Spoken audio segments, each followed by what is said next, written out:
వారితో మాట్లాడదాం. అక్షర్ సత్యం గారు నమస్కారం. సినిమా రిలీజ్ కి సంబంధించి వాయిదా పడడం, దాని వెనక కొంతమంది కీలక వ్యక్తులు ఉన్నారని మాట్లాడుకుంటూ ఉన్నాం. అయితే దానికి సంబంధించి కూడా 11 కోట్ల అడ్వాన్స్ కూడా పవన్ కళ్యాణ్ వెనక్కిస్తే అదొక ఫ్లాప్ సినిమా, ఇంత హంగామా చేయాల్సిన అవసరం లేదని వైసీపీ నేతలు మాట్లాడుతున్నారు. దీనికి సంబంధించి చిట్టిబాబు గారు కూడా ఇందాక నుంచి ఈ ప్రభుత్వంలో అన్యాయం జరిగింది, ఇన్ని అక్రమాలు జరిగాయి, దాని గురించి మాట్లాడినట్టు కూడా కొన్ని క్వశ్చన్స్ చేస్తున్నారు. ఏ కంపెనీలు వచ్చాయని కూడా కొన్ని క్వశ్చన్స్ చేస్తున్నారు. మీ కామెంట్ ఏంటి సార్ అక్షర్ సత్యం గారు? మీకు ప్యానల్లో ఉన్న పెద్దలందరూ కూడా చూస్తారు సార్. ఇప్పుడు వైసీపీ పార్టీ అనేది ఒక రాజకీయ పార్టీ, అధికారంలో ఉండి ఓడిపోయి ప్రతిపక్షంలో ఉన్న పార్టీ ఈ రోజున ఒక సినిమా గురించి మాట్లాడే స్థాయికి దిగజారంటే ఆ పార్టీ యొక్క ఆలోచన విధానాన్ని అర్థం చేసుకోవచ్చు. అంటే మేము నాశనం అయ్యాం కాబట్టి అందరూ నాశనం అవ్వాలన్న మనస్తత్వం ఉన్న పార్టీ అది. సో వాళ్ళు మాట్లాడడాన్ని మనం ఇంతగా తీసుకోవాల్సిన అవసరం లే. రెండోది, ఒక సినిమా ఎందుకు పోస్ట్ పోన్ అవుతుందంటే చిట్టిబాబు గారికి అన్ని తెలిసింది కూడా ఆయన ఒక వ్యక్తిగత ద్వేషంతో ఎందుకు మాట్లాడుతున్నారో తెలియదు. నాకు తెలుసుండి ఒక 5-6 రోజుల క్రితం ముంబైలో పవన్ కళ్యాణ్ గారు డబ్బింగ్ పూర్తి చేశారని నేను న్యూస్ చూసే ఉండాలి, రిలీజ్ చేశారు, సోషల్ మీడియాలో కూడా వచ్చింది. 4-5 రోజుల క్రితం డబ్బింగ్ పూర్తి చేస్తే జూన్ 12కి ఒక్క నిమిషం సార్ మాట్లాడేవాడు సార్ చిట్టిబాబు గారు ఇప్పుడు వరకు మాట్లాడినండి మీ దగ్గరకు వస్తారు. నెక్స్ట్ మీరే మాట్లాడినండి,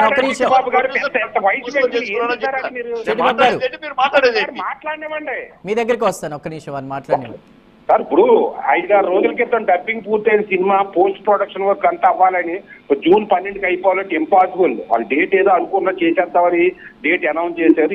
ఇది కొత్త కాదే నాకు ఏంటిది, ఈ పవన్ కళ్యాణ్ గారి సినిమా కాదు, అనేక సినిమాలు పోస్ట్ పోన్ అవుతుంటే post phone production work complete కాక, డబ్బింగ్ థియేటర్లు దొరక్క, ఏంటిది మ్యూజిక్ డైరెక్టర్లు దొరక్క, లేదా టైమ్స్ అడ్జస్ట్ కాక, సెన్సార్ కంప్లీట్ గా అనేక సినిమాలు పోస్ట్ పోన్ అవుతుంటే ఇదే పెద్ద బ్రహ్మ విజయం కాదు, సహజసిద్ధంగా పోస్ట్ పోన్ అయింది. రెండోది, పవన్ కళ్యాణ్ గారు డబ్బులు తిరిగి ఇవ్వడం అనేది ఏదో కొత్తగా ఆయన డిప్యూటీ సీఎం అయ్యాడు కాబట్టి సుజాత గారు, చిట్టిబాబు గారు, లేదా జగన్మోహన్ రెడ్డి గారు ప్రశంసిస్తారని వాపస్ చేయాలని ఎప్పటి నుంచో తన డబ్బులు తిరిగి ఇవ్వడం అనేది అతను అలాంటి వాళ్ళు ఎక్కడో ఒకళ్ళు ఇద్దరు ఉంటుంటారు. అటువంటి వ్యక్తులు పవన్ కళ్యాణ్ నష్టం వస్తుంది కాబట్టి ఆయన వెనక్కి ఇచ్చారని అంటున్నారు. ఏమి జర్నలిస్ట్ సార్ మీరు? ఇండస్ట్రీ చరిత్ర ఏంటంటే సినిమా రిలీజ్ అయినా మాట్లాడివ్వండి. చిట్టిబాబు గారు ఆంధ్ర యూనివర్సిటీ క్యాంపస్ నుంచి చిట్టిబాబు గారు ఇప్పుడు ఎందుకు ఇచ్చారు? చిట్టిబాబు గారు బ్లాక్ చేయడం ముందు ఒక నిమిషం చిట్టిబాబు గారు వాయిస్ ఆప్షన్ ఒకసారి చెప్పండి. నేను ఆంధ్ర యూనివర్సిటీ క్యాంపస్ నుంచి 9 సీట్లు ఉంటే అందులో 5 సీట్లు వచ్చిన bachelor of journalism, master of journalism చేసిన వ్యక్తిని సినిమా రంగంలో దాఖలుగా ఉండి ఎన్నో సినిమాలు ఫ్లాప్ అవడాన్ని, హిట్ అవడాన్ని అక్కడ ల్యాబ్ సర్టిఫికెట్ లాంటి ఆగుకొని సినిమాలు కూడా చూసినట్టు చిట్టుకోక నీకైతే మీ నాన్నగారు కూడా వచ్చి తెలుసు నాకు. ఏం మాట్లాడుతున్నారు మీరు? ఒక సినిమా ఫ్లాప్ నష్టం ఖచ్చితంగా 5 సంవత్సరాల క్రితం స్టార్ట్ అయింది. భారీ బడ్జెట్ చిత్రం, మీరు అన్నట్టుగా డైరెక్టర్ మారారు, అనేక యాక్టర్లు మారుతారు. ఇంట్రెస్ట్ ప్రతి సినిమా కూడా, ప్రతి ప్రొడ్యూసర్ కూడా సొంత డబ్బులు తీయడండి. ఫైనాన్షియల్ నుంచి చెప్తారు, ఫైనాన్షియల్ ఇంట్రెస్ట్లు పెరిగిపోతే కోట్లు పెరిగిపోతాయి. తర్వాత సినిమా రిలీజ్ అవ్వాలంటే ప్రతి ఒక్కరికి డబ్బు కట్టారు, కానీ ల్యాబ్ సర్టిఫికేట్ రాదు. ప్రతి ఒక్కరికి ముందు డబ్బు కట్టాలి. ఈ బయ్యర్స్ ఎప్పుడు ఇస్తారంటే సినిమా రేపు అనగా మిడ్ నైట్ తెచ్చిస్తారు డబ్బులు. చిట్టిబాబు గారు తెలియదమ్మో లేదా తెలిసి మర్చిపోయి ఉంటారు, మిడ్ నైట్ తెచ్చిస్తారు డబ్బులు. ఒకటే అక్షర్ సత్యం గారు, సినిమాల్లో ఎన్టీ రామారావు గారు ఉన్నారు, సత్యనారాయణ గారు ఉన్నారు, జమున గారు, ఇలాంటి చాలా మంది వ్యక్తులు సినిమాలు చేశారు, తర్వాత రాజకీయాల్లో ఉన్నారు. ఎందుకు పవనే టార్గెట్ అవుతున్నారు అంటే ఆయన ముఖ్యంగా చూసుకుంటే ఈ సినిమాకి సంబంధించి మాట్లాడుతూ ఉంటే రకరకాల ప్రశ్నలు వేస్తున్నారు చిట్టిబాబు గారు. ఏం జరుగుతుంది? పవన్ కళ్యాణ్ గారు ఎలాంటి వ్యక్తి ఆయనకు తెలీదా? తెలిసి కూడా ఇలా ఎందుకు మాట్లాడుతున్నారు? ఆయనకి ఏంటంటే ద్వేషం. మెగా కుటుంబం అంటే ఇంక పడదు. మెగా కుటుంబం ఏది చేసినా పడతో బూతి అంటాడు ఆయన. ఆయన మెగా కుటుంబం అంటే పడదు, మిగిలిన ఎవరు చేసినా శబాష్.